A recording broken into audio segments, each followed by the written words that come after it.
Field Report 1, Magus Alpha. Tyranid Hive Fleet, Artificer. This splinter fleet of Leviathan is peculiar in comparison to most of the other Tyranid hive fleets, as they are naturally drawn to planets and moons that possess high levels of metals. The rippers of this hive fleet have been seen to carry chunks of metals in their mouth after consuming their fill of the living and dead. Entering the biopools, the rippers are broken down and added to the biomass, but not to simply die, instead to be reborn as a new biomorph mid-battle. This use of the metals caused the carapace and flesh to take on the properties of the metals in the biopools. This realization that these specific tyrannids are essentially biometal gave birth to the name Artificer. As the hive fleet devoured mining planets, the name of Artificer grew, but to a specific genestealer cult they were worshipped as metallic gods. The cult of clockwork would appear on planets that the hive fleet was drawn to in order to locate the supplies of metals and beacon them to the location. While some members of the cult would fall in these operations, they were not mourned, as they would be reborn into Hive Fleet Artificer and join the ranks of their gods in one way or another. Artificer took in the cult of clockwork without any issues, but to the astonishment of them they witnessed as the Hive Fleet was capable of opening a warp rift that not only encompassed the cult's home planet, but even the 2 moons that encircled the planet. Artificer quickly made use of the planet and moons, as denizens of the Hive Fleet made it into their home planet too. Ships that have tried to approach the planet or moons ended up as eternal scraps in the warp. Field Report 2, Sanctus. Biomorph, Winged Hive Tyrant, Crimson. This winged tyrant is a peculiar one, as it seems to be disconnected from the hive mind and is able to act by itself. This tyrant species possess crimson-like wings, giving a rather terrifying visage when up close. One of the Magus has actually spoken to this specific tyrant before, and she informed the rest of Clockwork higher-ups that Artificer has created this tyrant to act as a proxy to the Hive Fleet's Norm Queen, due to her receiving critical injuries during a battle shortly before taking us in and accepting our planet as their own. This news surprised everyone, especially once we saw that it is capable of ordering even the Swarm Lord of Artificer as if it was nothing. Members of the cult started to refer to as their emperor. As such, we will be titling this tyrant as the Hive Emperor of Artificer. While our field team medics work directly under the Emperor's orders when we're on our home planet, the rest of us follow what the Magus tells us. The more that we observe our metallic gods, the more we learn about each biomorph that makes up Hive Fleet Artificer. Field Report 3, Reductus Saboteur, Biomorph, Tervigon. The Tervigons of Artificer all possess a golden carapace and chitin plating on its body. Members of Clockwork have been observed to bring gelatinized biomass in large quantities due to the rapid gestation of the termagants. This ability has given them the name Golden Mother. In combat, these large creatures have been seen to linger towards the back of swarm invasions, but in moments that only the large biomorphs are sent out, they seem to alter their tactics and rush in while spawning the termagants to function as a living wall. Observing the termagants after one of the Golden Mothers consumes a Clockwork member has resulted in a termagant with some form of resemblance to the former cult members. Most members try to avoid getting consumed by the Golden Mothers, as they desire to be a part of the Hive Fleet, but don't want to come into it as a foot soldier. Field Report 4, Reductus Saboteur, Biomorph, Dimacaron. The Dimacaron of Artificer is a peculiar species within the Hive Fleet, as this massive creature resides within the largest of the mines on the planet, but unlike the metallic appearance of the other biomorphs, it has a crystalline appearance. There is no definitive answer for what color it is, as the coloring across the body shifts with the lighting. For the behavior of the creature, it has been seen devouring crystals growing from corpses of those that approached the planet while in the warp. The name Gemraiser has been suggested for the title of this particular Dimacaron. We do not know if all Dimacaron of Artificer are gem-like or if this is one of their unique members. Field Report 5, Magus Bravo, Researcher. Biomorphs, Carnifex Brood. The Carnifex is one of the biomorphs in Artificer that have the most various forms. The current count of the Carnifex brood consists of 5 various iterations of a Carnifex.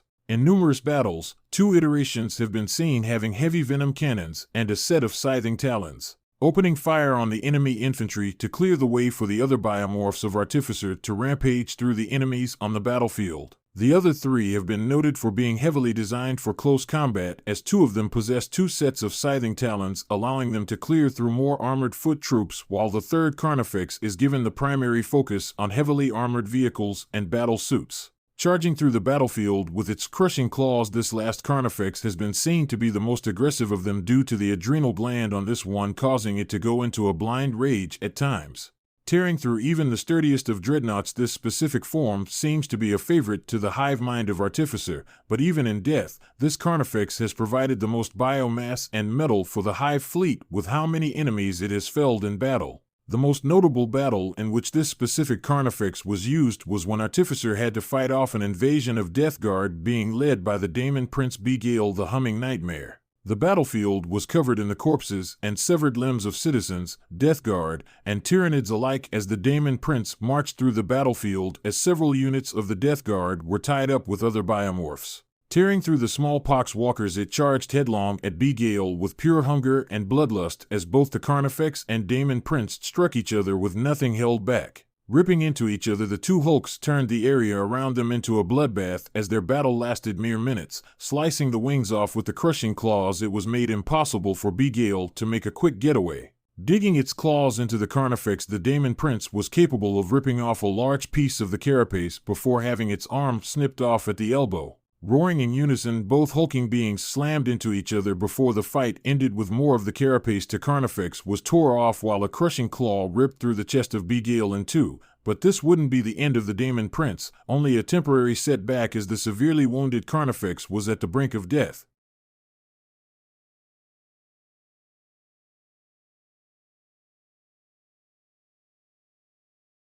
Field Report 6, Magus Bravo. Biomorph, Toxic Renee.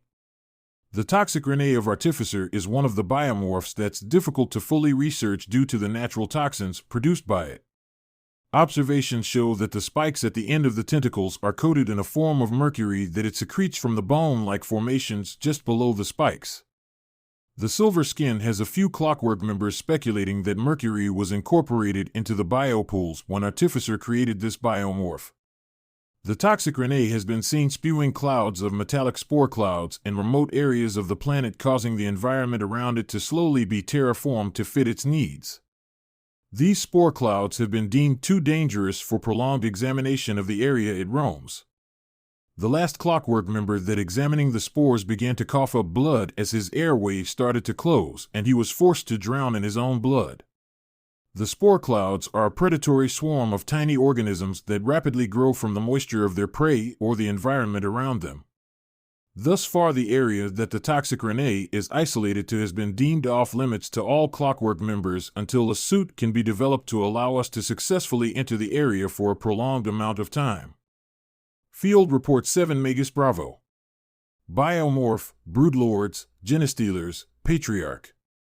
The Broodlords of Artificer are similar to the ones from other hive fleets, as they are among the fastest ground units while being capable of dishing out quick and powerful attacks. With the Genestealers, the Broodlords can rip through most forms of enemies with both melee and psionics, as they are in a niche pick for most encounters. Large open environments have been difficult for these two biomorphs, but in confined spaces, they excel in overwhelming the enemy in the mixture of numbers and injuries as they whittle them down one target at a time. One form of Broodlord seems to be mutated at first glance, but it is actually modified by the Hive Emperor to provide more capable psychers that can handle things on the battlefield when there aren't other commanders to take control of directing the biomorphs amid battle. The Patriarch for the Cult of Clockwork is a branch of Broodlords, but unlike the ones in Artificer, this one is capable of speaking the language of who or whatever it is with. With the use of its psychic powers, it can subconsciously skin the individual it is with to be capable to speak any form of language and give the word of the hive mind.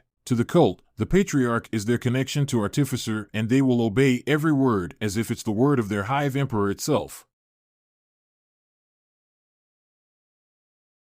Field Report 7, Magus Bravo. Biomorph, Psychophage. This recently discovered biomorph seems to be some sort of side branch to the Haruspex biomorph, but at the same time being its own separate form. These unique members of Artificers seem to be naturally drawn to those with psionic abilities. While they devour any living or dead creature, it is truly terrifying when they do consume a psyker. Shortly after consuming a psyker, it begins to project surges of psychocorrosive ash that deflagrate their victims' minds and souls. Given how little we know about the psychophage, we are simply referring to it as the hunter. With how some of the different Tyranid biomorphs function, we have no clear explanation of how it converts a psyker into basically a cloud of death that will slowly expand as more and more psykers fall on the battlefield around it to be devoured. With how some of the different Tyranid biomorphs function, we have no clear explanation of how it converts a psyker into basically a cloud of death that will slowly expand as more and more psykers fall on the battlefield around it to be devoured. Learning more about these recently discovered biomorphs will give us a better understanding of our metallic gods. Field Report 9, Magus Bravo. Biomorph, Neurotyrant. The Neurotyrant is one of the newly discovered biomorphs in Hive Fleet Artificer, as of which we don't know too much about this biomorph. The first Neurotyrant of Artificer was created as an unintentional biomorph. While in the process of creating a neurothrope, a Hive Tyrant body was added to the biopool, causing a mutation to occur where the two were merged into one. The Neurotyrant that emerged from the biopool seemed to emanate an unexpected amount of psionic energy before instinctively heading to the Hive Emperor. From what could be seen, it looked as if they were merely looking at one another, but were communicating telepathically. After this, the Neurotyrant wandered off as two drone-like creatures met up with it. Our few interactions have shown that it will temporarily take control of a Clockwork member's mind and speak through them like a puppet. Those that have been used for it to speak all have stated that they seem to black out without any memory of it. Thus far, this is one of the leadership Tyranids for Artificer that the cult of Clockwork feels the most uncomfortable around, as our field observations haven't shown too many details aside from it can be a true terror of the battlefield if left alone.